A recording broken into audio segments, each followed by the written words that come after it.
Welcome, everybody. My name is Rick Halpern. I'm the director of the Center for the Study of the United States here at the Monk School. And it's a real pleasure to start off the academic year with this afternoon's event.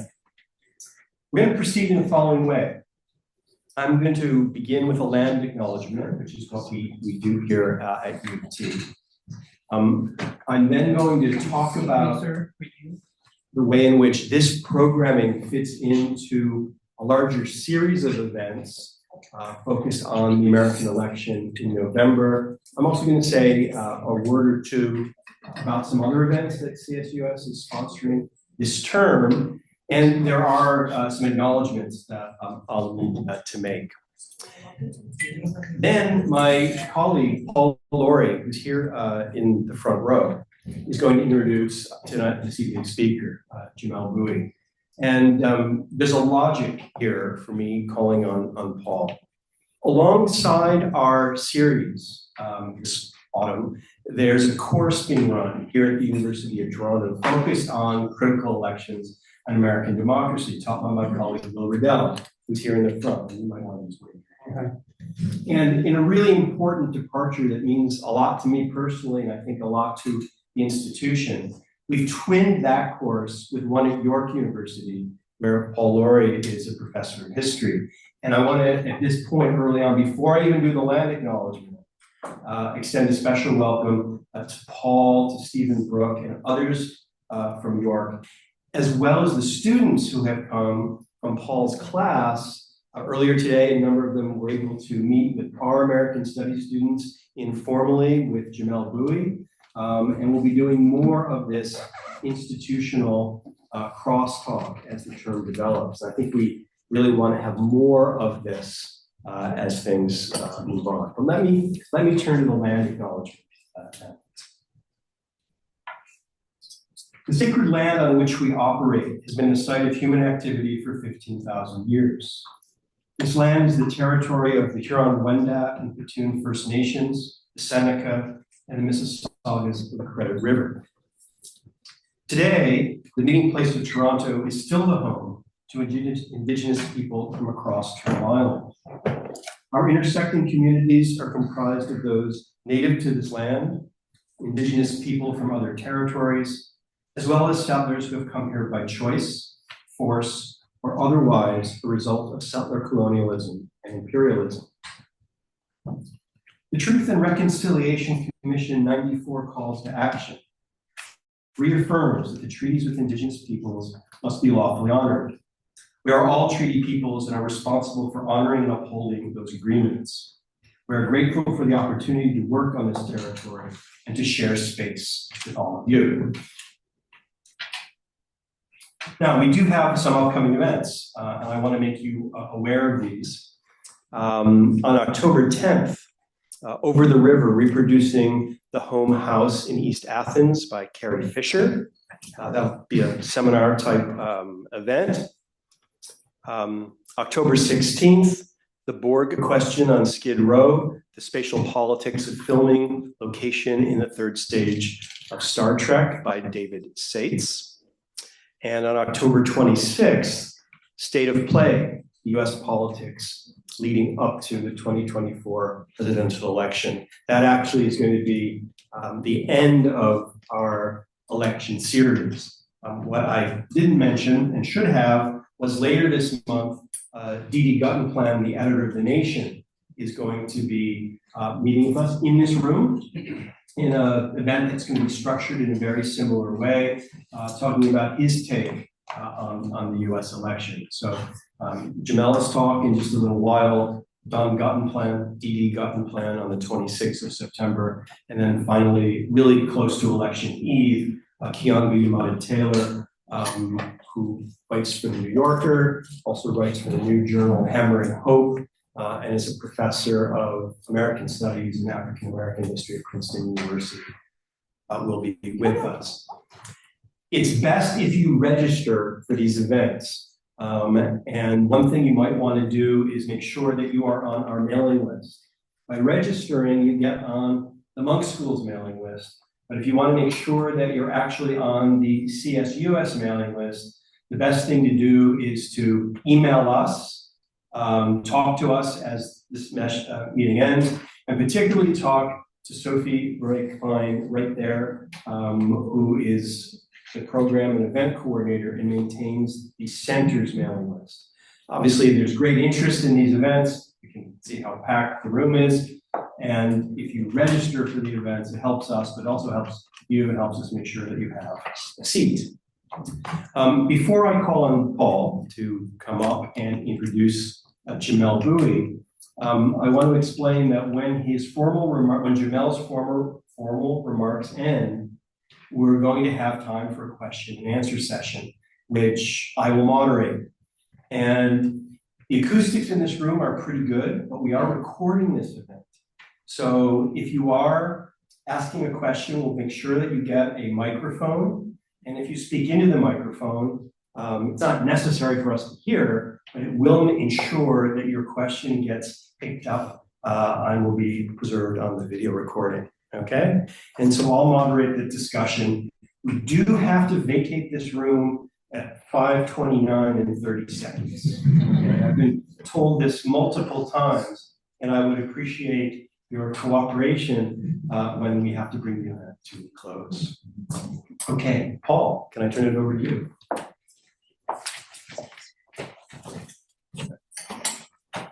Okay, thank you, Rick. It's a pleasure to be here and somewhat surreal to be here among stomping grounds with my former professors, Stephen Brooke and Rick Halpern, but in a different role now as colleagues. So it's a bit of a time warp, but much appreciated. I've been told by Jamelle, our guest, to deviate from the official biography. So I'm going to hit some of the key points I was told to do so, but not all of them. Jamelle is a columnist for the New York Times and a former political analyst for CBS News, where he covers US politics, public policy, elections, and race. He's also the chief political correspondent for Slate magazine.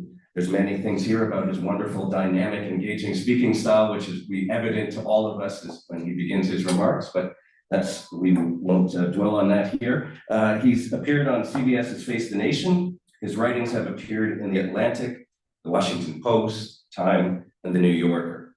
And he was named in 2015 as named to Forbes 30 Under 30 in media. I am a huge fan of Jamelle's work, both as a columnist, but also as a prolific podcaster. So while not mentioned here, I would urge you all to check out Clear and Present Danger, in which he analyzes Cold War films through a political lens, or Blank Check, where you can have some of the most interesting conversations on Spider-Man 2 and Ali. So it's a real pleasure to introduce Jamelle and welcome him to U of T.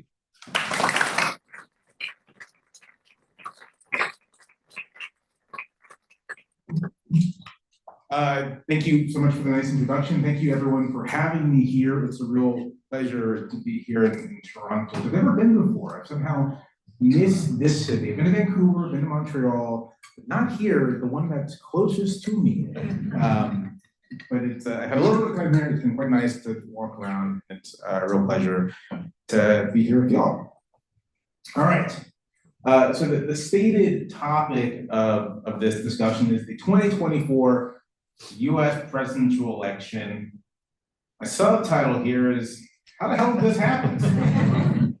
How the hell did this happen? That's the extent of my bad language this afternoon. But I'm gonna spend my time really trying to discuss how we got to this election cycle, what its significance is, and what we should be looking for as we look out from this particular moment in the election. Okay, so to establish things, how did we get here? How did we get to this election contest where we have the former president who is a convicted felon? I feel like that's gotten lost in the wash. But the former president who has been convicted of real crimes, facing off against a vice president who was just a few months ago still just a running mate, not at the top of the ticket, not someone who anyone imagined would be on their way to leading the Democratic Party's third effort against Donald Trump. To answer that question, we can't start here. We have to actually go back to 2020 because so much of this election cycle is just a continuation of the 2020 election cycle, which for a variety of reasons felt inconclusive to a variety of different groups and interests in American politics. So when 2020 began, it was Donald Trump when he was president. Obvious, but that's what the slide is. When 2020 began, Trump was an unpopular and widely reviled incumbent. Important to remember that throughout his presidency, he was underwater significantly. So it really wasn't until Joe Biden that there was a less popular president than Trump while in office during his first term.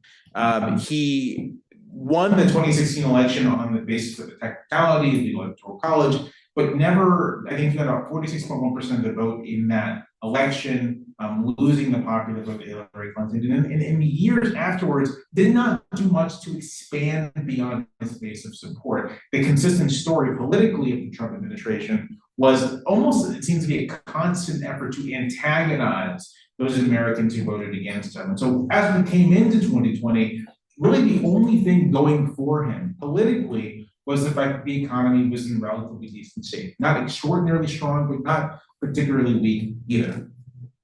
The fact that his unpopularity meant that there was a huge field of Democrats who wanted to run against him. I will tell you, I was looking at who ran in 2020. It was only 4 years ago, and I came up with like 6 names. I was like, that seems like everyone. Wrong, it was not everyone. There were 21 people who announced campaigns for the Democratic nomination. Some of them familiar, some of them, I'm looking at this now, I don't recognize some of these people, but they were all on the stage at one point or another. And this is largely just because there was a strong belief that Trump was a vulnerable incumbent and that if you could just get on the ballot, you could beat this guy. Each candidate in that 2020 Democratic primary fell into a particular lane in the Democratic primary electorate. Joe Biden, the former vice president, was aiming for the center, as was Pete Buttigieg, Michael Bloomberg, Minnesota Senator Amy Klobuchar, the other people on this grouping as well, Tom Steyer, sort of rich guy environmentalist, Senator Bennett of Colorado. They were all aiming for the Senate. Bernie Sanders, Elizabeth Warren, Beto O'Rourke, Cory Booker to an extent, Kirsten Gillibrand to an extent, were aiming for maybe the left edge of the Democratic Party, and Bernie in particular was trying to consolidate his 2016 primary run and turn it into something that could actually capture the nomination. And then you have figures like Kamala Harris, Jay Inslee at Washington, what's his name, Andrew Yang, these figures who were trying to bridge the gap of sorts between the left and the center. And in my notes here, I say, I'm sure I'm forgetting plenty of people. I am forgetting plenty of people, but that was the field. As the contest progressed, however, it was really clear that only two candidates had a real constituency amongst the Democratic Party, amongst the Democratic base. Democrats liked Buttigieg, they liked Elizabeth Warren, but when they said to themselves, who could actually win an election in November, they tended to fall along a single line. Either they were going to support Biden, or they were going to support Bernie. And at the start of the campaign, Bernie was the one running the more vigorous race. He does well in Iowa, does well in New Hampshire, does well in Nevada, especially, and is steamrolling into South Carolina when a old ally and friend of Joe Biden, James Clyburn, endorses Biden ahead of the South Carolina primary. And this essentially stops Bernie in his tracks. Clyburn's endorsement helps Biden win by an overwhelming margin in South Carolina. Also, the fact that Biden is of national stature because he was vice president to the first Black president really helps his standing with Black voters in South Carolina and throughout the Democratic electorate. The remaining moderate candidates in the race, they drop out. They drop out and they throw their support behind Biden. Barack Obama is in part responsible for this, urging some of the other candidates to drop out and get behind Biden. And Biden, in short order, essentially consolidates the entire Democratic electorate. And although the contest will continue for a few more weeks, effectively it was over after Super Tuesday. Biden was going to be the Democratic nominee Bernie would come in second place, and that was that. Meanwhile, the US was struggling with the pandemic. The US, the entire world was struggling with the pandemic, which shut down the economy and began to produce a great deal of angst and fear and even social dissolution. Now, for all the suffering, COVID was this unique opportunity for Donald Trump to prove himself as a leader. One of my takes, you could say, is that I think there's a wide belief that Trump lost because of COVID. But I think COVID's the thing that actually gave him a chance to win. If you look internationally, the leaders who dealt with COVID, although they may have remained unpopular after their subsequent elections, did well in those elections if they could at least minimally manage the pandemic. So COVID was an opportunity for Trump, I believe, to show that he could handle a crisis. We elect presidents in large part to deal with crises. We rank presidents on the basis of how well they handle a crisis. Lincoln's at the top because of the Civil War. FDR is next because of the Great Depression. A president who doesn't get a crisis in a funny way is a president who doesn't get a chance to prove their mettle. Not that they should want a crisis, but you lose out if you preside over peace and prosperity. Bad incentive structure. Anyway, that's where Trump was. But far from capitalizing on the crisis, Trump using it as a chance to show America that he was the person he says he was, Trump completely squandered it. He rejected expert advice. He pushed his followers to reject public health measures. There was a point where he was calling for states to be reopened despite real hesitancy about whether this was wise. This is, as you can see, this is from where he mused whether or not you could inject bleach in yourself to cleanse your body of COVID, which shows the fundamental misunderstanding of what a disease is. But that was how Trump approached it. He interfered in efforts to produce and provide protective gear. The people he delegated, his son-in-law Jared Kushner, even used denying protective gear to Democratic voting states because they're not going to support Trump, which is a real sort of like abdication of one's duty as president. It was clear, I think, to the broad public that Trump just was not equipped at all to deal with this. And then that summer, George Floyd was killed by a Minneapolis police officer, and this sparked off nationwide street protests. I think the estimate is around 15 million Americans at one point or another marched in the George Floyd protests. Most of these were peaceful demonstrations, some were violent, some even became something closer to riots. But throughout this, President Trump was contemptuous of the protesters, dismissive of their grievances, and demanding the use of force against them. We've later learned through various memoirs and exposés about this time, but Trump really did want the military to go into the streets and shoot protesters. And infamously, during the protests in front of the White House, he had federal officers come in and clear the streets so he could pose at the nearby church. Between the pandemic and the protests, there is this overriding sense in 2020 that the United States was like fracturing under the weight of various crises, pushed along by the general indifference of the president. And it's into this that Joe Biden is running his presidential campaign. While visibly aged and slower than he used to be, he was still able to mount a formidable challenge to Donald Trump. It is the last incumbent to lose re-election before Trump was George W. Bush. So it had been about 30 years since that had happened, which is a testament to the fact that Americans want to re-elect incumbent presidents.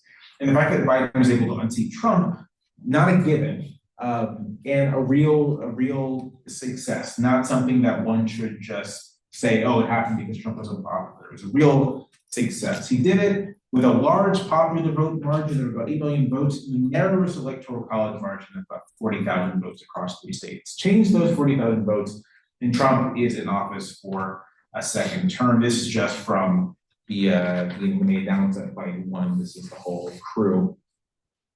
Here is that map, the 2020 map. Of course, this is just the electoral college map. If you were to do a population map, you'd notice that basically everywhere there's a major population center, it's some combination of blue and purple, and then lots of tiny red dots in the least densely populated areas of the country. But this is what it looked like. This is a pretty narrow victory. Now, ordinarily, when you lose a presidential election, you say, well, that's bad, and then you get to the transition. You don't have to be happy about it. People rarely are. These guys rarely are happy about it, but you kind of accept that you receive the judgment of the collective American people. Not Donald Trump. Not Donald Trump. He couldn't admit defeat. And over the next 2 months, he would basically launch a conspiracy to overturn the election results, pressuring election officials in states such as Georgia and Wisconsin to either throw out votes or manufacture new votes, devise a scheme where fraudulent electors would try to take the place of the legitimate electors, and finally try to circumvent the certification process in Congress in order to get a chance for him to stay in office. I'm not going to dwell on this too much, but I think it's worth saying that now, as we look ahead to this election, there is beginning to be some talk about the electoral college certification process, all of this. And I think those of us in the press are sort of talking about it as if it's normal to contest this, or it's normal to have all these lawsuits to contest this. But this is not normal. This is, for most of American history, just been a formality, something you do because the paper says you have to do it, but it doesn't really hold any significance. And I would say that the fact that this was contested and that we now accept the contestation of certification as like part of the process is actually a very monumental change. It's like normalizing the idea that the results can be changed after the fact, which is bad, not a good thing to normalize. But all stems from here. He considered having the National Guard seize voting machines. It was a whole thing. This culminates, as I know all of you know, with an attack on the United States Capitol in an attempt to stop the certification of electoral votes. Mike Pence there was pressured to try to stop the certification. He refused, leading members of this group to demand his execution. They even set up a gallows in front of the Capitol. One of the craziest things I've ever seen in my entire life.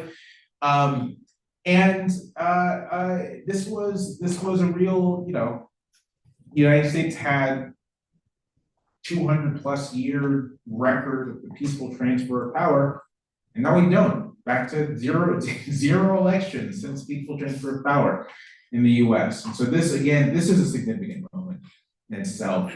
But the protesters are eventually dispersed, the certification process continues, Trump officially loses, and then a few weeks later,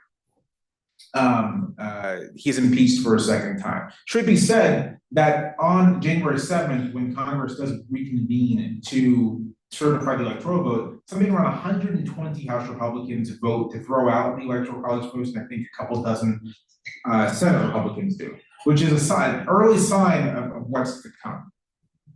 The impeachment vote, House Democrats vote to impeach Trump, but Senate Democrats could not get enough Republicans to join them. Mitch McConnell, the Senate Minority Leader now, since the Georgia special election had given Democrats two additional senators, Mitch McConnell says we don't need to convict him because the criminal justice system can handle Trump. What's the issue?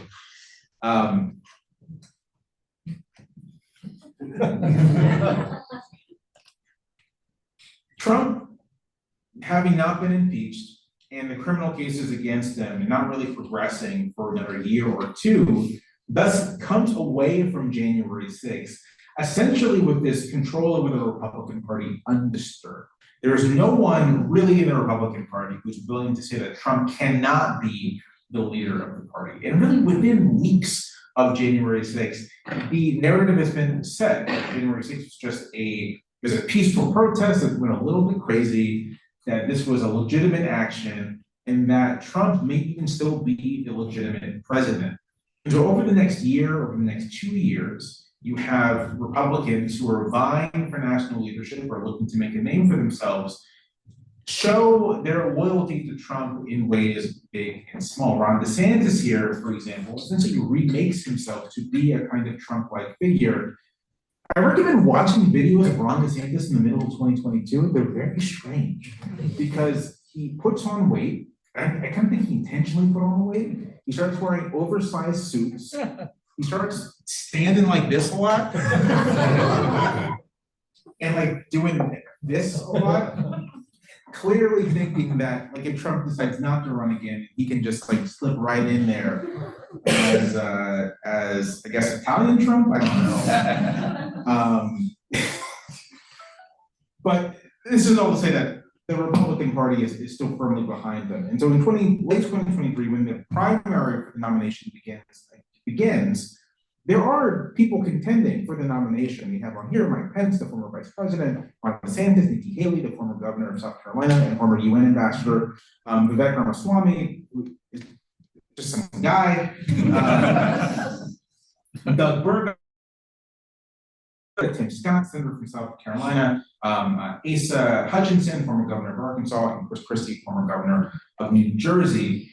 But none of them stood a chance.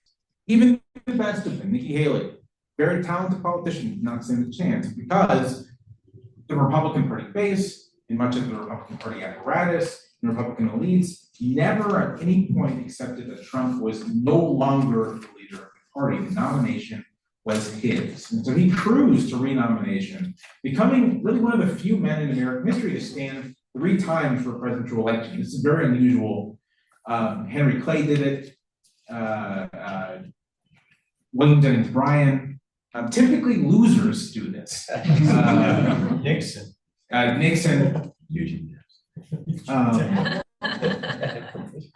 So unusual that Trump is up for a 3rd time, but he's there because there just wasn't any real competition. And there was no point in which the Republican Party said because we want to move ourselves past Trump. Even when this looked like a thing that might happen after the 2022 midterm elections where Republicans vastly underperformed, there was still a thought that they would go to sort of the Trump light on DeSantis, but a full break from the Trump era was never really under any consideration.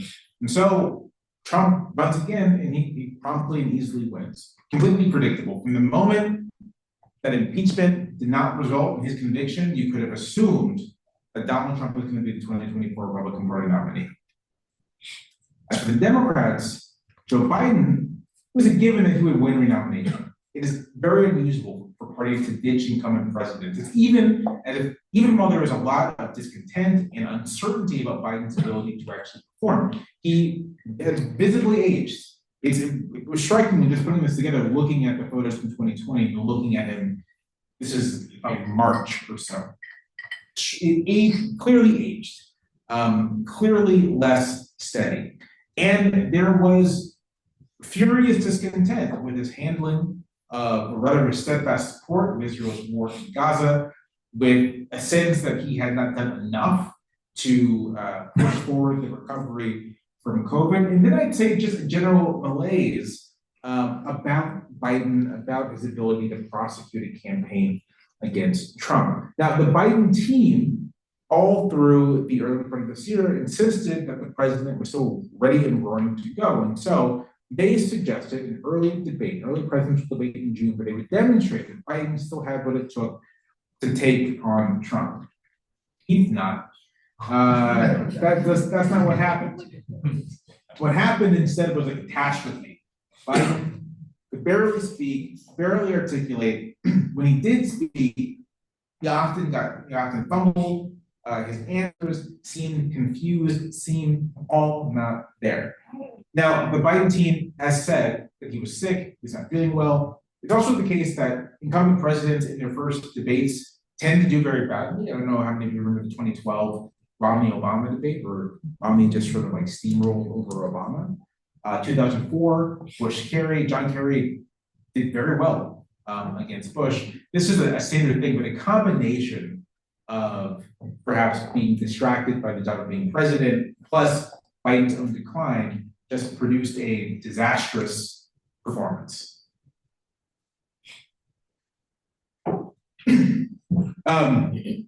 And so in the aftermath of this, as we all know, there's this furious effort to get Biden to leave the race. Excuse me, now I'm doing a Biden thing.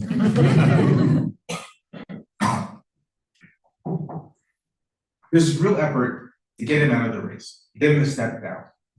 Some of these people pushing for Biden to leave thought that it was not too late to have a proper primary process. You have an impromptu primary process, and choose a new nominee through a kind of traditional manner. Some thought there should be a contested convention. Too late for a primary, but we can still go to the convention, and candidates can duke it out on the convention floor.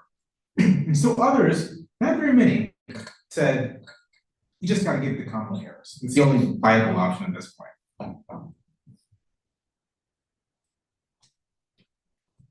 The next month, on July 21st, Biden did eventually step down. He announced he was not running. I'll say, this is a commentary, color commentary from me. I was in Greece when this happened, on vacation with my wife, and I was like, listen, nothing in American politics happens in the back 2 weeks of July. I know this for a fact. Nothing happens. I can tune out. It's Sunday at like 9 p.m. and a buddy of mine sends me a text with this image. And I'm reading it and I'm like, is this real? There's no presidential seal, it doesn't look real. And then the moment I'm typing, is this real?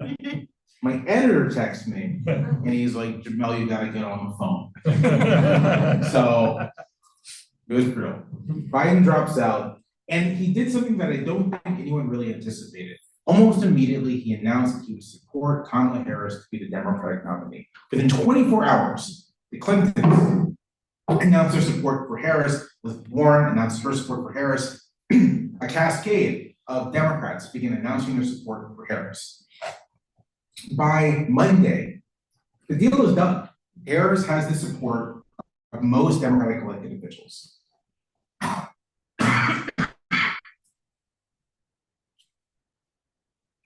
So, like most vice presidents, Harris has really been in the background of the Biden administration. She did things on behalf of Biden, went to events, boosted the administration, but wasn't a major president. And that's generally the case for a vice president.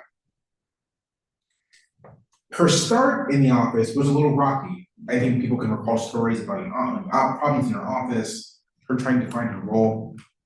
The White House not being entirely sure of her abilities. I apologize.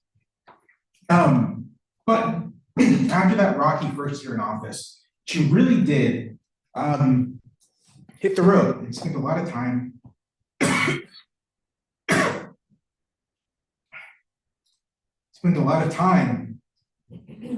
working on behalf of the administration and building out the political and organizational skills that she may not have been able to demonstrate in previous campaigns. When Harris took the baton from Biden as a de facto Democratic nominee, there was this skepticism that she'd be able to perform at the high level required of national candidates for office. But again and again, she's shown that fear is unfounded. It's been about a month and some change since she really took over, and in that time, it's really been an unusually competent and well-executed race to November, from her initial speech at campaign headquarters in Delaware to her first major address as the de facto nominee in Atlanta to, oh, thank you. If you want some more water. Yeah, this would be great.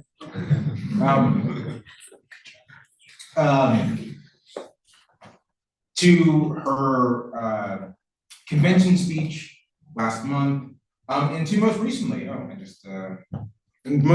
this debate on Tuesday, which was probably the most high stakes event of Kamala Harris's entire political career, and that she clearly excelled in.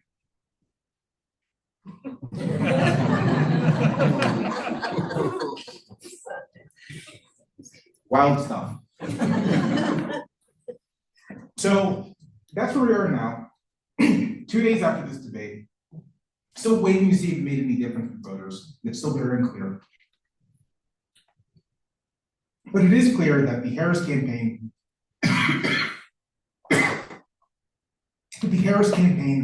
is very able to fight the kind of vigorous campaign against Trump that Biden just wasn't able to do. So this is the map as it stands.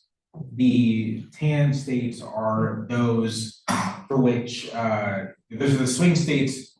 It's basically tied in all these states. Maybe slight Trump advantage in Georgia and North Carolina, slight Harris advantage in Wisconsin, Michigan, and Nevada. These are all within 1 point of each other. And this is the ball game. There's a whole conversation to have about why this is absurd and why it makes no sense for the single national office to be decided by basically 50,000 people in a bunch of states who most of them weren't really paying attention for most of the year. I think it's a bad system, but it's the system we have. The big picture, though, is that this is not just a ordinary partisan contest between Democrats and Republicans. This is a continuation of 2020, and that Trump is explicitly running, thank you so much, explicitly running for revenge for his perceived, what he perceives as a fraudulent 2020 election, revenge for the legal liability he has faced in the aftermath, revenge against specific individuals and people who he blames for his defeat and his presence out of office. His proposals, such as they are, reflect this desire for revenge. He wants mass deportation, and he wants to use the force of the state against his political enemies, promising repeatedly to arrest, jail, otherwise prosecute people who he feels have defrauded the public by basically voting against him and being his opponent. Harris, on the other hand, is trying to assemble the kind of broad coalition that Biden was able to in 2020 and that Hillary Clinton attempted to in 2016. A kind of cross-partisan, cross-ideological coalition that can hold the ground against Trump. Trump, as in 2020, does expect to try to pressure election officials to benefit him in this race. It helps that he's no longer in office, which gives him, deprives him of some valuable leverage. But it is the case that if this election is going to come down, or does come down, to a single county in Georgia, or a single county in Arizona, or a single county in Michigan, that it will be a very dicey situation for the country. I think you can think of this 2020 or 2024 race rather as a kind of plebiscite on constitutional democracy in the United States. The question on the ballot is less, what kind of economic policy do you want? It's less, even what kind of immigration policy do you want, although it's clearly there. It's far more, do you think this country ought to continue to exist as a place where elected leaders are bound by the rule of law? As flawed as that can be, it's not as if the United States has a perfect record of holding its leaders accountable when they break the law, but we still aspire to doing it. Or is this going to be a country where the president has virtually unlimited authority to work his will over other people? It does not help that the Supreme Court has essentially cast its ballot already in favor of the latter. And so the only thing really at this moment separating the US from a kind of competitive authoritarianism is Kamala Harris, whether she can persuade 40,000 people in 3 states to cast a ballot for her. Thank you.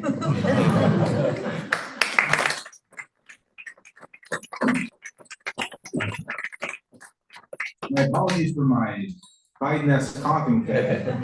So let's move to the table. So we've got plenty of time for questions, answers, and discussion. And we do have a microphone that will circulate, right, Sophie? You have a separate microphone? Okay.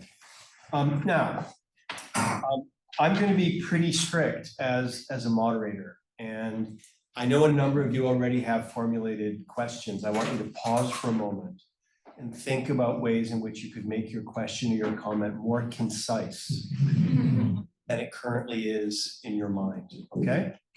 And to give you time to do that, I'm going to do something I forgot to do at the beginning of this evening's event, and that was to thank many of the other units at the university who've contributed resources to make this talk possible, but also the one on September 26th with Guttenplan and the one in October with Keeanga Yamahtta-Taylor. It's not an easy task to raise the resources required to bring people like Jamelle, Keeanga, and Don Guttenplan to our campus. So first and foremost, I want to thank the School of Cities here at the University of Toronto, Karen Chappell, their director, who incredibly generously and on the first ask supported us when we were putting this together. I'd also like to thank Equity Studies at New College, the Center for Diaspora and Transnational Studies, the Center for European and Eurasian Studies at the Monk School, the Women in Gender Studies Institute, and two departments, the Department of Political Science and the Department of History. I neglected to do that at the start, but hopefully that little interlude has allowed those of you who are eager to get in the discussion or to ask Jamelle a question, that's given you the opportunity to really fine tune your thoughts and impress us. So here, Monty, right away. Precision. Monty McMurchie, thank you for your insights. My comment, why or how could the political party campaign focus on those 80,000 votes as opposed to traversing the country? I mean, distilling what you said, it boils down to a few states or to a few votes. I mean, it may be somewhat incongruous, but you want to win. And how can they calibrate? That would be a risk, but the point is the success in terms of metrics. To focus on identify each individual, what will it take to make them vote for you? Thank you. The usual method is basically to saturate these places with ads, which is the case if you like tune in to Pennsylvania television. It's like every advertisement is political advertisement at this point. Spend lots of time campaigning in those states, try to reach voters through unconventional ways. It's no longer the case, right, that you can give a CBS interview and expect everyone who's going to vote to see it. You have to kind of narrowly tailor, narrow cast your appeal to voters. It's very difficult. I mean, part of the issue is that by definition, if you're undecided, you are not someone who is paying particularly close attention to politics. You may not have particularly firm beliefs. You may be an infrequent voter. And so it's going to just take a lot of time and resources to both identify you and to get you to want to vote in the first place and to get you to vote for you. And I think for Harris, whether or not she can close the deal is going to depend kind of heavily on the vibes of the campaign in the last week. This has been a lot of these voters make their final decision, especially the voters that pollsters call the double haters, right? People who don't like either party or either candidate. They make their decision in like the last week, and it's the events of the last week that can really shift how they go. So in 2016, it was likely the case that leading up to that election, Hillary Clinton was leading, was on track to win. But then the Anthony Weiner, shenanigans happened or were reopened. And that was such a wave of negative press for Clinton that it pretty much tanked her. It tanked her by the narrowest margins, but it tanked her. And so for the Harris campaign, they're going to have to find some way to create good vibes for themselves, maybe, get Trump to do something disastrous in that last week, everything they can to get this narrow band of voters to say to themselves, why not reject Trump this time again? The Trump campaign, on the other hand, I think the best thing they could do for themselves is to keep their guy out of the public eye. The odd thing about Trump is that even though he was president, he has been this political figure for over a decade and then running for president for nearly a decade, he exists almost as this idea for a lot of voters, this idea that represents discontent with the system, that represents overturning things to start anew, that kind of thing. And that idea is sustainable as long as voters don't have direct contact with it, right? As long as the image of Trump can kind of just exist in the ether, people, I think, are much more willing to support him. It's when they're confronted with the reality of Trump that they're like, I don't know about that. And so that's why I think Tuesday's debate, I'm not sure if it's gonna move that many votes, but it was very bad for him because it reminded voters, right? Like, this is what this was like. And so I think the campaign's gonna really want to keep him away as much as possible in those last weeks. And I think the dynamic I'm watching for is whether or not the Harris campaign decides to make the choice of really trying to saturate the country with her image, with her presence, for the simple reason that that's going to provoke Trump into wanting to get back into the public eye. And that will be the kind of thing that I think would benefit the Harris campaign. Okay, thank you. I'm going to go to this side of the room. I see the folks over there, but Victoria next, and then we'll go back to the corridor here. Okay. Hi, Jamelle. Thanks for your talk. I appreciate it a lot. I'm Victoria and I'm a public policy professional. I was listening to your interview where you talked about Trump and masculinity the other night. And so my question for you is around this notion of the crisis with men at the moment and Trump kind of making people feel better about traditional notions of masculinity around one-dimensional strength and really around dominance and these other kind of toxic pieces. So my question for you is, how can the Democrats better address this? How can they sort of include men in the crisis happening with them as one of the segments of the need to address when it comes to inclusive prosperity and really just trying to win some of them back? Is it possible? That's a great question. So I think first of all, I'm gonna lean on the side of I'm not sure how possible it is, precisely because the kind of masculinity that Trump represents is one rooted in dominance of others. It's this sort of well, again, it's one part dominant, it's one part a kind of patriarchal, image, right? Like you have a bunch of kids and you have all the money you could ever want and no one can tell you anything. It's like this, in the same way that I think a lot of people probably in this room perceive Trump as like being like a giant 3-year-old. This is what this image of, it's like the dream of a kid to be able to say no to everyone and to be able to tell people what to do and not have anyone to push back on you. And I think that's aspirational for people. One thing that I think it's always worth remembering, especially if you're a hip hop fan, is that for like years in hip hop, Trump was like synonymous with a certain kind of like patriarchal aspiration. And I think he maintains that appeal in addition to the dominance element of it. And I'm just not sure how much you can push back on that without compromising the kind of values you say you believe in, right? Like if you believe in a society that at the very least recognizes that people have obligations to each other, that there are responsibilities and obligations as well as rights, that everything's just not for your taking, you have to give back.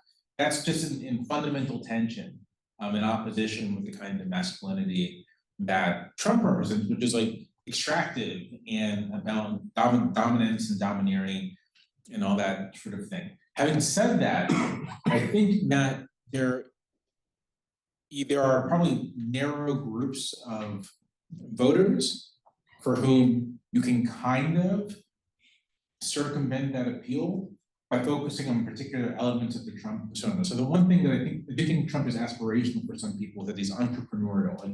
Like I look at the guy and I'm like, he's like a scammer, right? But a lot of people look at the guy and they're like, this guy starts a lot of businesses, some of them are successful, some of them are not, but he's always putting himself out there, and that's like really aspirational. And so trying to speak to that kind of aspiration, I think is important. I think Harris is attempting to do that, but she's doing it in a way that I'm not sure is effective. Like saying, oh, we're gonna have this big tax rate for small businesses, that you really gotta do something much more visceral, right? Sort of something that's much more about, lauding and glorifying a small, like how hold a big event with sort of like a guy who grew a small business into something big and important and kind of like focused on that. I think that's maybe one way you can go about it.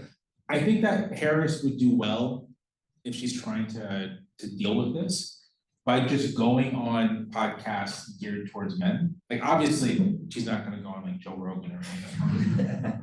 But especially the weak area for the campaign is like Black men, the Breakfast Club, Club Shay Shay, which is Shannon Sharp's podcast. These are things that showing herself in that kind of environment and being comfortable in that environment, I think could go a long way towards trying to address those voters. With all of that said, I think it's also worth saying that the kind of younger men we're talking about here generally don't vote. And so it's like, you also have to think about just like, you know, the cost benefit here. How much time they're gonna have to invest to a group of people who are infrequent voters at best. This is where I do think the Trump campaign strategy is I mean, I might be completely wrong about this. Do not hold me to this, please. But the Trump campaign very clearly is banking on trying to mobilize some of these disaffected young men who like see Trump as like this avatar of what kind of masculinity they want. And so he's going on the Theo Vaughn podcast. He's like doing lots of these alpha male podcast type guys in an effort to reach these people. People don't really vote. And so is this going to be a smart strategy that gets a lot of voters who are not represented well in the polls, but will show up and vote and give them a victory? Or is this going to be wasted on people who are not going to register, or if they are registered, they're going to forget? And they've been better spent, for example, spending time reaching out to conservative women who will vote, right? Like wavering conservative women, not quite sure she likes JD Vance all that much, but voted for Trump before. Will she show up? Will she not? Solidifying her vote, much more valuable in getting the vote of a 25-year-old guy who, may or may not have a bed for him. That was mean. Sorry. So yeah, that's like I think and the same risk goes for Harris. So how much do you want to really invest in this? Is this kind of a thing where you kind of the main thing you want to do, just like shore up any glaring weakness and then like move on to trying to get people who will vote? Like, for example, young women who listen to Taylor Swift probably more likely to vote than young guys who listen to Joe Rogan. Like straight up, just that's a more valuable endorsement. So we're gonna go to the back corner. The guy with the hat and the blue University of Toronto shirt has been patient, but has been signaling. Okay. It's great to have students here with us, and so the floor is yours once the mic is in your hand. Hi, Jamelle. My name is Daniel from the University of Toronto. Thank you so much for the talk. I really found it interesting. My question is about, there's been a lot of talk in recent days about Republicans who have endorsed Kamala Harris. You brought it up a little bit. The campaign's been very forward about it. Kamala even brought up during the debate that she had received an endorsement from Dick Cheney, who is one of the most probably reviled Americans alive right now. So my question is, in my opinion, do you think these nominations will lend her more legitimacy and help her campaign, or do you think it's going to sort of hurt her to be associated with figures like this? That's a good question, and I kind of go back and forth on it. I think that if the Harris campaign were like actively soliciting like Republican endorsements, especially like Bush era Republican endorsements, I think that'd be a bad strategy. But the Cheney endorsement, I think Alberto Gonzalez, a name I have not thought about in a long time, endorsement today, those weren't solicited. They're just sort of like, hey, we're going to vote for Kamala Harris. And I think that there's no harm. Again, I don't think that there's a single person in the United States who's going to say, Dick Cheney is supporting Kamala Harris. I think I will too. I don't think that person exists. There's 330 million people in the United States, 264 million voting age people. I do not think a single one of those people falls from that category.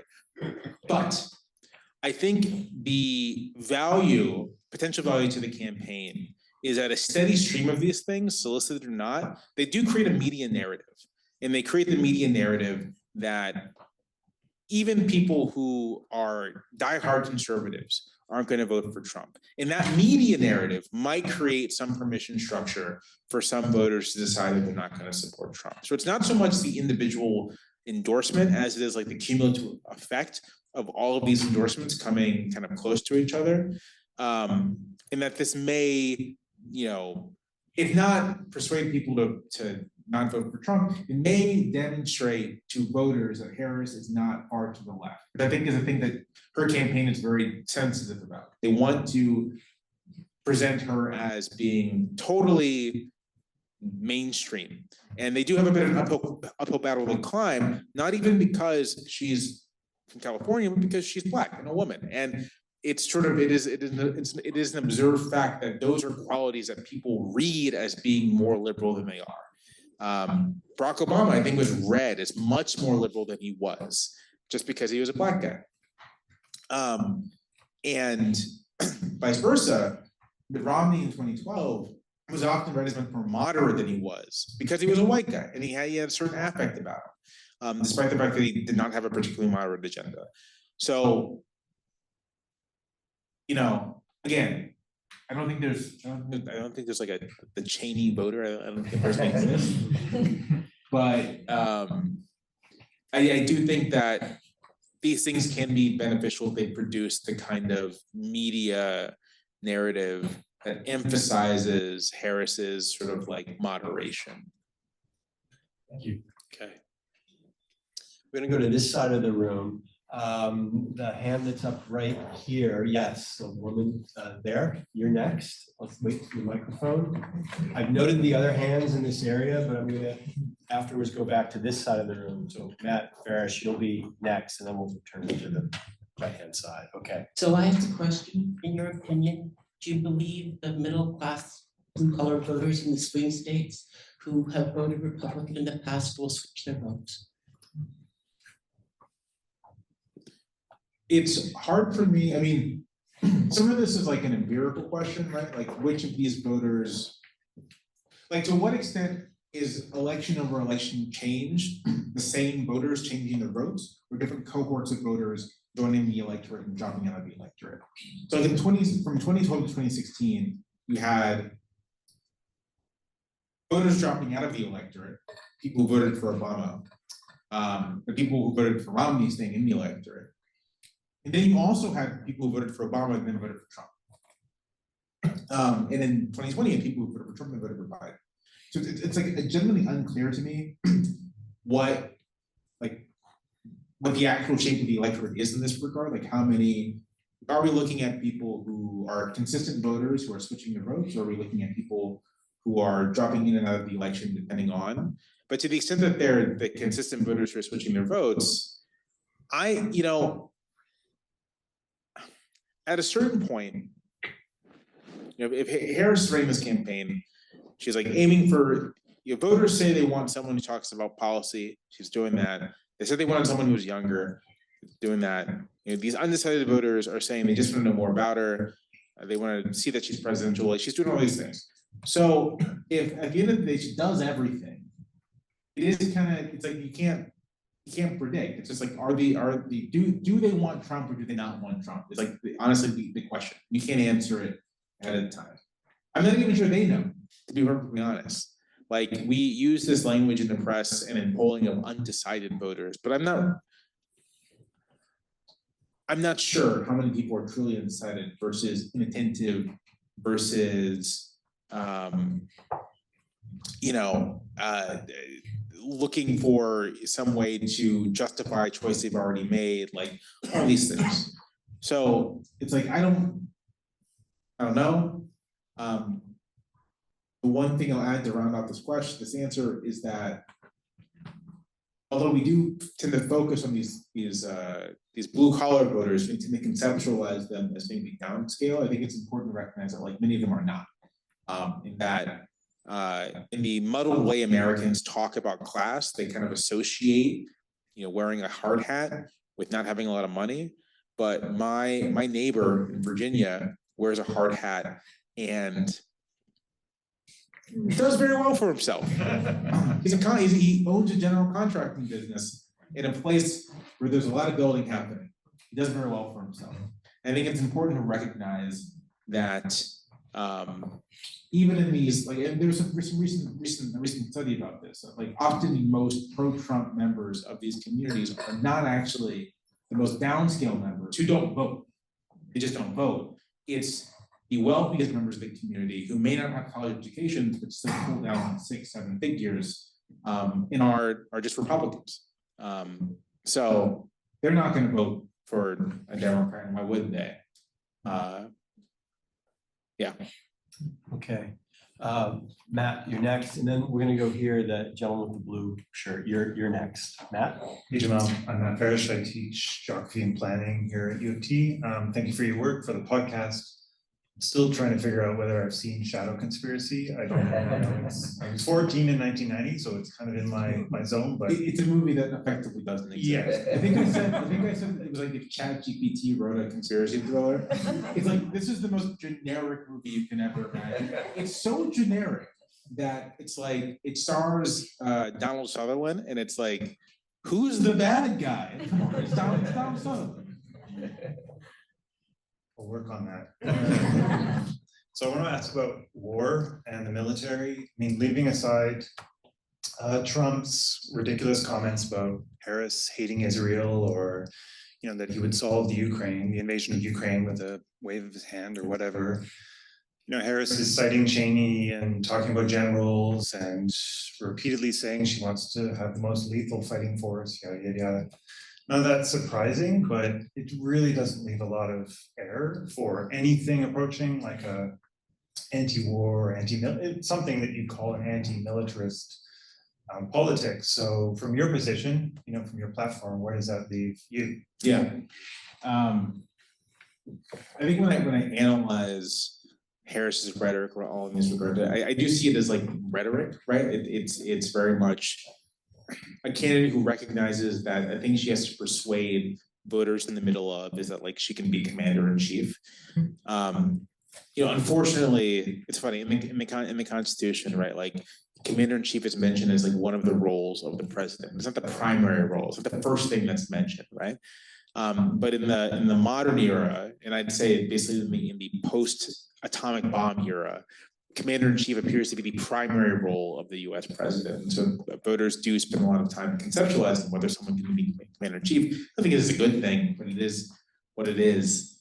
And so I see all those statements. I see the touting of generals and such as like rhetoric to solidify that, to maybe draw a contrast with Trump, to say that like even the guys he hired to run his military don't like him very much. When it comes to actual policy, it's like hard. There are areas where I have a good sense of where she differs from Biden, for example. It's very clear to me that although she's not likely to fundamentally change the US's relationship to Israel, she is much more sympathetic to Palestinian Civilian casualties than Biden is. She is much more hostile towards Netanyahu than Biden is, in a way that's like reminiscent of Obama. The dynamic in that administration was Obama did not like that guy, and Biden and Clinton were like, yeah, we can work with him. And so what this means in practice, I don't know, but it is like a different orientation towards that. I think Harris is fully aligned with Biden on Ukraine, on assistance to Ukraine and to efforts to sort of like resolve that with Putin returning to the pre-war territorial border or as close to them as possible.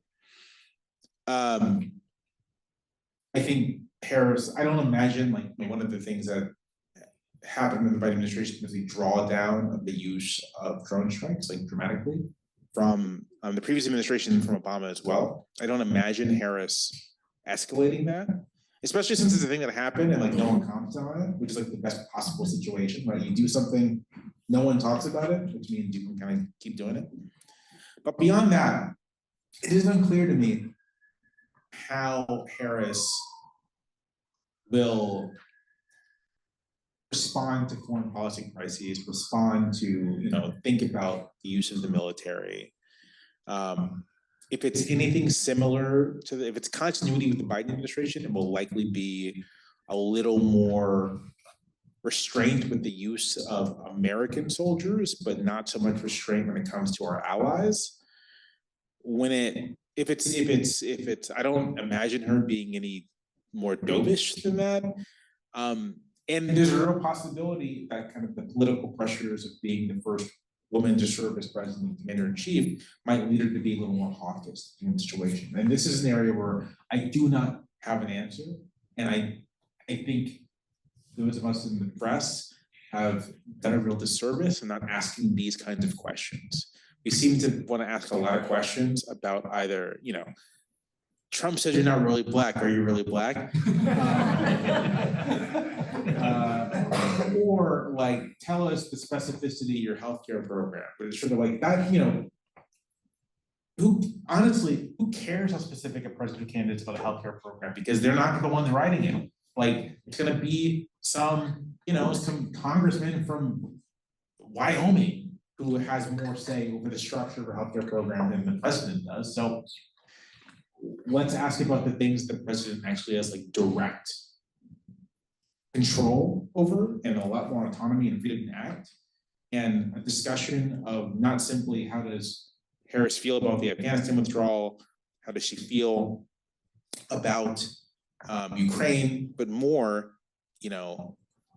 there's word that China is threatening Taiwan. Like, how do you think about that? What are the options that go through your mind? What are you willing to commit? Right? That's, I think, a much more important question to ask. I don't know if we have an answer to that. As I was saying this, I just did have a thought about political pressures, and I will say, as a corollary to no one cared that Biden drew down drone strikes, but cared a lot about the Afghanistan withdrawal. I think that if there's going to be a bad precedent for the next Democratic president, it's that, right? Like, if you look at Biden's polling, it's basically steady until the withdrawal, and then it reverses, and it doesn't improve after that. It's like that's the beginning of Biden's decline. And it's clear to me, at least, that for as much as everyone was like, what an end to forever wars, actually ending a forever war was very unpopular. So people take notes. And I don't know what that means for Harris administration, but it's, from the perspective of wanting to have a lighter American military footprint in the world, it is not a good precedent. So now we're going here. So if we down the center aisle to this fellow with the blue shirt. Here, okay, I got you. Hi there. So I have a couple thoughts and then a question at the end. So first, as you mentioned, young women are more likely to vote than young men. I bring this up because I think that probably, for me, I think Trump's single biggest weakness in this election will be on the topic of abortion rights. Obviously, the repeal of Roe v. Wade, highly unpopular with the Democratic base, but also unpopular with Republicans. And this is like a very motivating issue, especially for young women. Before Biden dropped out, Trump had announced J.D. Vance as his running mate, who also has made some very skin crawly comments about women, especially childless women. So my question for you is, do you think that Kamala Harris should be focusing a little bit more on J.D. Vance and the potential for him to become president? That's another thing. Or is this sort of a distraction and she should be more focused on that person that she's actually running against? Given that her weak areas with like the undecided electorate are the economy and immigration, I think the wisest thing is for her to just kind of focus on those things. And focus on those things doesn't mean sort of like saying economy, immigration. It means like being out there, doing lots of media, and kind of like making it clear that like you hear people's concerns, you recognize them, and you have a an approach to it. I think it's the job of like other surrogates to like focus on bans. Abortion is interesting because it's sort of like you want Harris's best answer on Tuesday was about abortion. Like when I was watching it, the first 10 minutes, she seemed sort of like nervous about being on stage, but when she locked in with the abortion answer, it said it like flipped a switch, and she was just sort of like good for the rest of the debate. And you want her talking about it. In as much as it's useful for her to both remind voters that if they want to preserve abortion rights, you have to vote for Harris, And to tie the end of Roe to Trump, one of the interesting bits of public opinion that is, as recently as like earlier this summer, a significant chunk of Americans did not associate Trump with the end of Roe. And if you asked them who would you vote for to preserve abortion rights, they didn't know. And sort of resolving that, this is what I mean. I joke sometimes, joking with my wife recently, I was like, you can name 3 Supreme Court justices, you know more about American politics than like 50% of Americans, straight up. It's very dire. But so it's useful for Harris to do that. I'm not sure how useful it is for focus on it, and I think it's up to surrogates to focus on advance. I also think that this is an area where earned media, or sort of like the social world, is actually more effective. Like to my mind, I think that has tanked J.D. Vance the most. Isn't anyone in the campaign focusing on him? It's the fact that like his weirdness became viral. So when people think about J.D. Vance, they don't think, oh, young Ohio senator. They think like the cat ladies, couches. And that's what comes to mind. And you know, this recent thing with him demagoguing Haitian immigrants in the United States, depending on how that plays out, may also become another thing that people associate with them, sort of like just like ugliness. But I'm not sure I would focus on him. If I were like running the campaign, I'm not sure I'd focus on him beyond that. Maybe you toss in here and there if you're the candidate, you know, Trump is old, and if he goes, he eats one too many Big Macs. And I wouldn't say that, that would alienate me. But I, Jamelle Bouie, not responsible for any campaigns, will say it here. That might get people to be like, oh, do I want J.D. Vance to be president? Which I think there's been one survey of a hypothetical matchup of Harris v. Vance, and it was like Harris 52, Vance 39. It was like bad. So. Okay, remember I said we got to be out here by 5:29 in 30 seconds. So if all goes well, we have time for 2 more questions, assuming that your answers are also. Sure. So first, the fellow with here, yellow shirt underneath the flannel check shirt, right here. And then, assuming we have time, did you signal to me here? The blue shirt? No? There's a woman. Okay. Middle row. We'll go there. It's Karen, isn't it? Okay. The woman behind you has been waiting. Oh, okay, then Karen, I'm sorry, we're gonna go to the woman behind you. And I don't want to eat up any more time. It's over to you.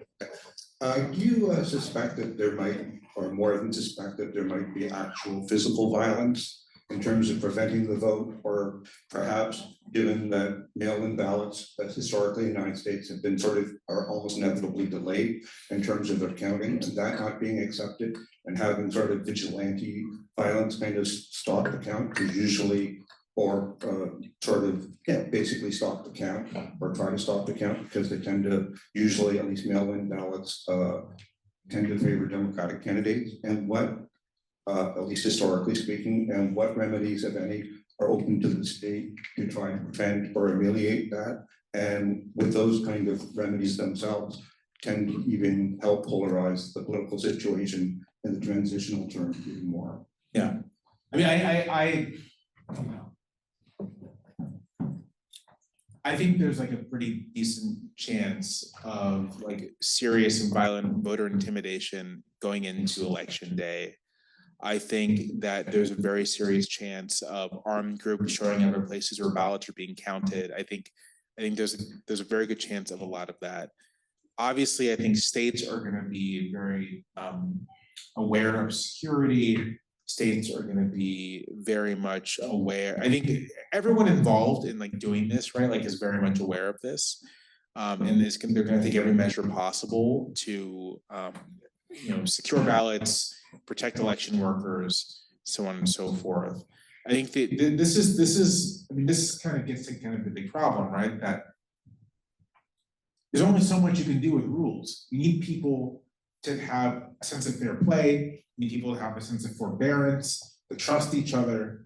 And when you have a major candidate whose entire thing is that trust, fair play, forbearance, these are bad things, and that you should distrust anyone who disagrees with you to the point of threatening them, it's gonna be hard to get that. So the only real, the most effective prophylactic here is gonna be for the Harris campaign to win decisively on election day, right? If polls close and they're calling Michigan, Wisconsin, and Pennsylvania that night an election day vote, then it doesn't, that's the ballgame. That's it. The closer it gets, I think the more these pressures become acute. And like I said, I think if we're looking at one county, two counties, then that's real sort of like, I don't know what we do here. Like, I by disposition, I'm not someone inclined to doom thinking, but if you're in a situation where it's a single county in Georgia that's going to determine the election, and there are like armed Trump supporters threatening people counting ballots, and then, oh, it looks like Trump won that county. Do you trust that? Would anyone trust that count? I wouldn't.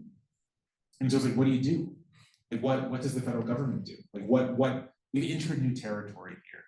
And so, from my perspective, the only way really to prevent that outcome is just like Harris, or if Trump wins, like that on the night, then we're done.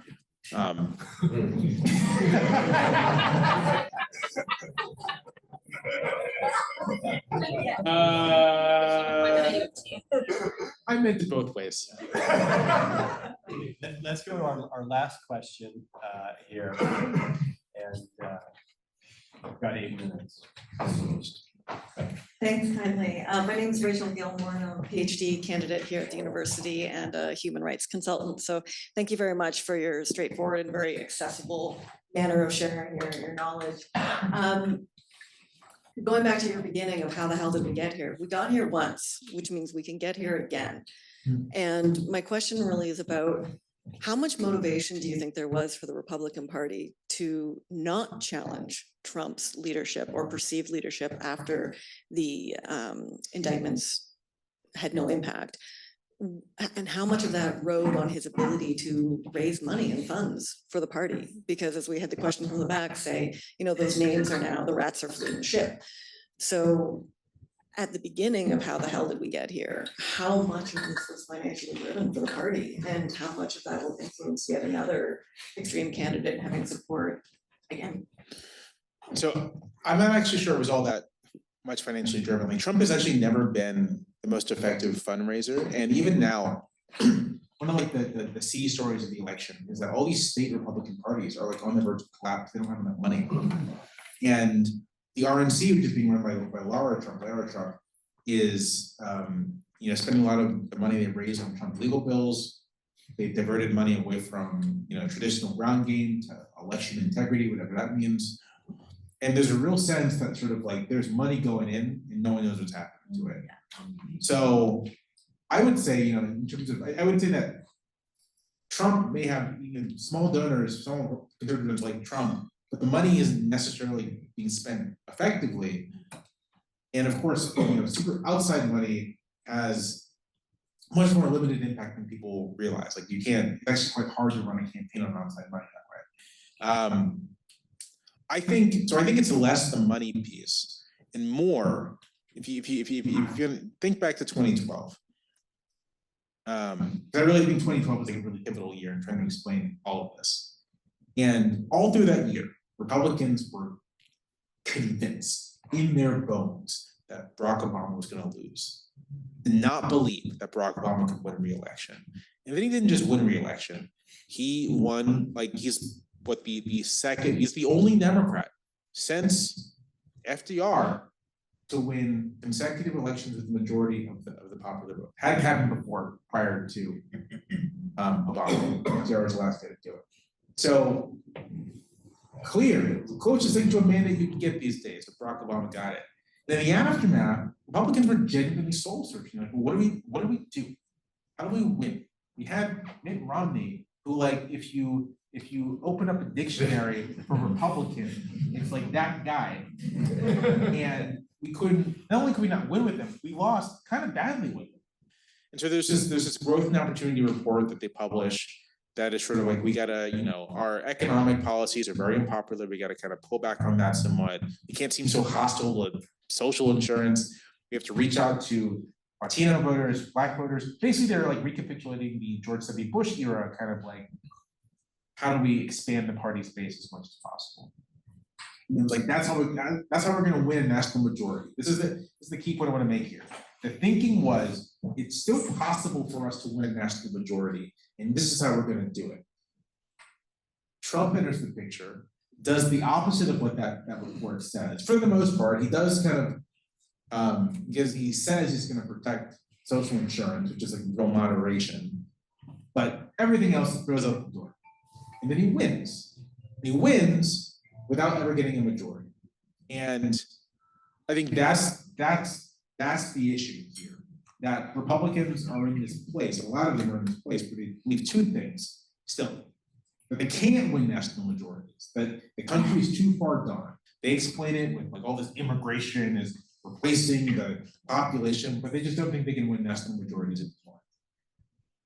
And they see a political structure that allows them to win power without ever having to win national majorities anymore, if they do it through this sort of narrow demagoguery. And so it's like, that's the solution.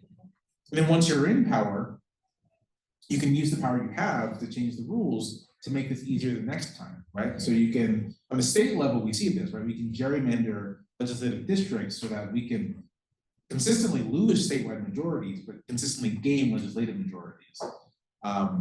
We can, you know, the Supreme Court can say, oh, well, partisan gerrymandering is not judiciable, we can't do anything about it. The Supreme Court can say that, oh, maybe, you know, our voting rights jurisprudence is invalid, and like states have much more reign to prune electorates. Like you can use the levers of power you have to make this minoritarian strategy more viable over time. But I do think the fundamental issue here, and the thing that is very much like we can get here again, is that you have one political party that simply does not believe anymore that it can win majorities of the vote, but still wants power. So how do you do that? Democracy isn't the way to do that. I got like 2 more minutes, so I'm gonna close with this. Nikki Haley, when she announced her campaign for the Republican nomination, said something that I do not believe any other Republican elected official has said publicly. And in her speech, she said, we have lost 8 of the last 9 popular votes in an American election. And this is true. Since the Cold War, the Republican Party has won 1 national majority, and that was in 2004, and that was a squeaker. And Nikki Haley says, don't you want to win a majority again? That was her pitch. Don't you want to win a majority? Don't you want to win the people again? And they said no. And that's the problem. So democracy dies by 1,000 cuts. Okay, thank you, Jamelle.